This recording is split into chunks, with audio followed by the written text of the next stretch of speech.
Hi, I'm Wes Allen with DM Tales, and today I'm going to be reviewing a rather unusual bestiary.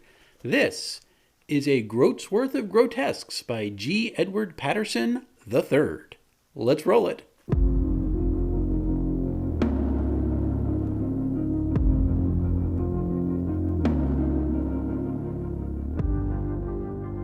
Now, one of the things that people might be wondering about for this very unusual book is what is with the title, A Groat's Worth of Grotesques? That's actually a pretty good question. The entire book is set up to take on a Victorian era feel.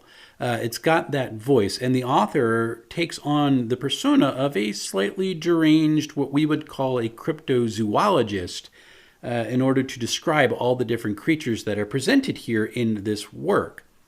And so from that, you get the title. A groat is actually a small medieval coin, or if it was used with a negative connotation, it would be kind of like a very small amount, like, I don't give a groat, which is actually, that's a phrase we should bring back into our just everyday language because I think it sounds amazing. So a grotesque is actually referring to an unusual creature or something like that. And so a groat's worth of grotesque means this is a container, a small container of these very unusual creatures that this cryptozoologist has determined that they want to put together in a book. The cover of the book really has that Victorian feel. It's got all this old artwork to it. It feels kind of unusual, a little bit off. It might have benefited from a little bit of dip into modern understandings of titlings and things like that for its design language on the cover, at least, because the title of the book is depicted in this piece of paper here on the cover of the book, but it's very hard to read. It doesn't stand out at all.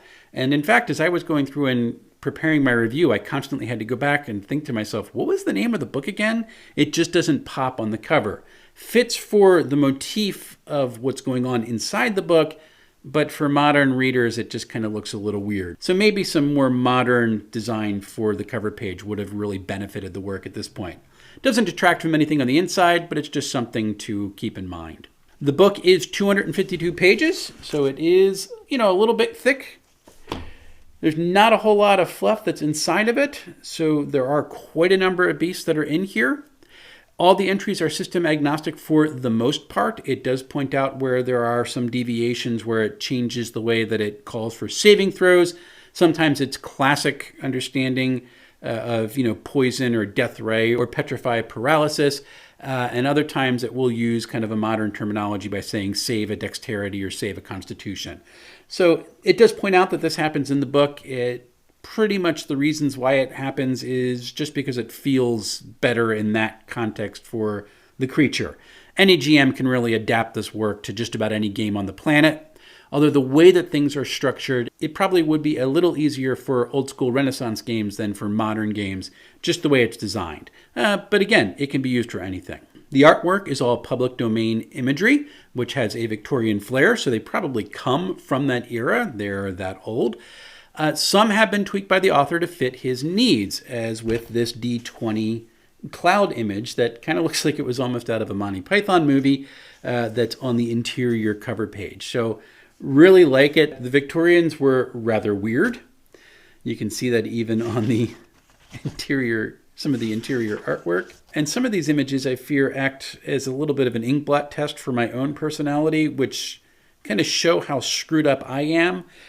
So it's a little disconcerting in some respects, but it adds to the feel that the author is going for, so it really works. One of the things when you look at the table of contents is that there are creatures that are already included in Dungeons & Dragons that are here in this book. You have the Catoblepas. I really know I butchered that name, but I also know that it's in the current monster manual.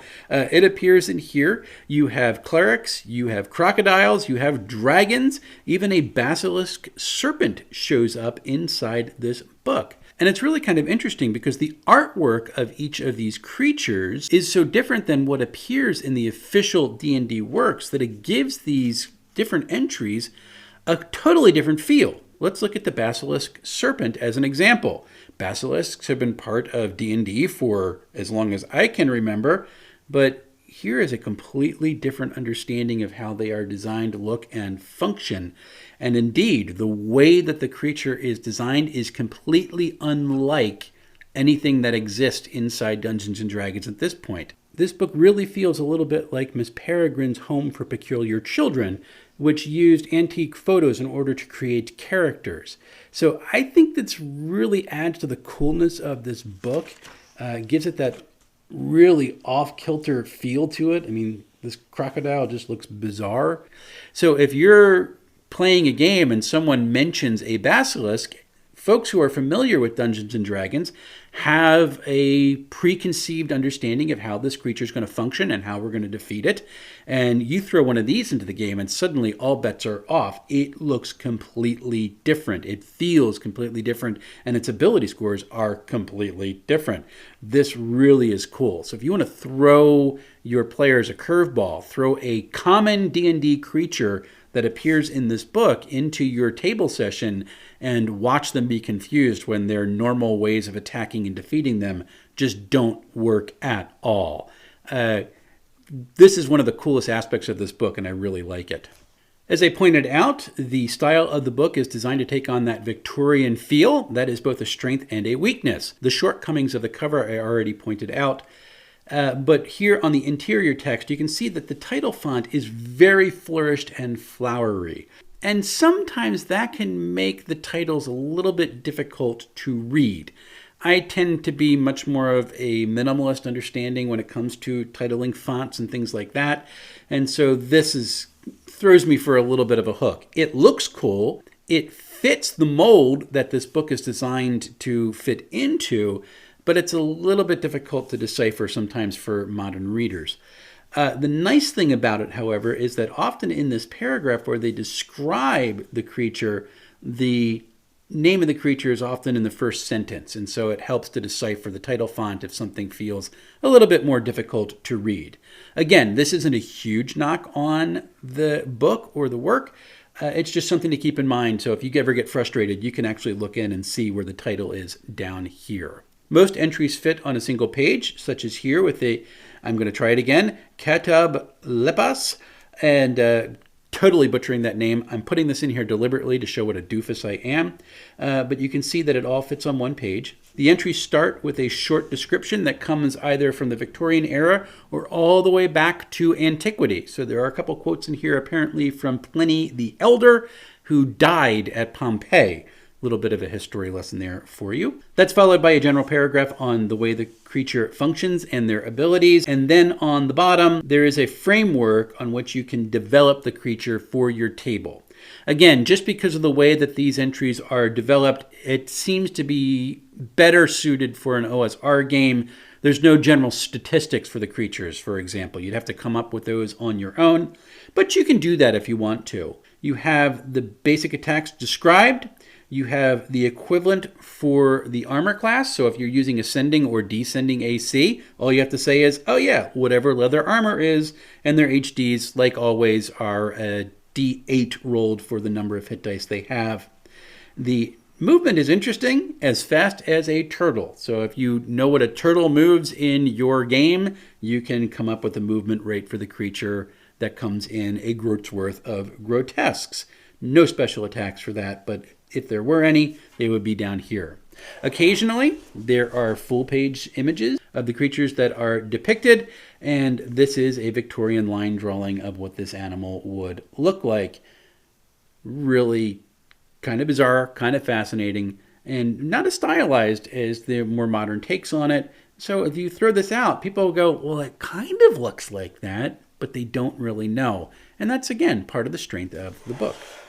One of the really interesting aspects of this book is how many so-called ordinary animals are included in it. Things like dolphins, for example.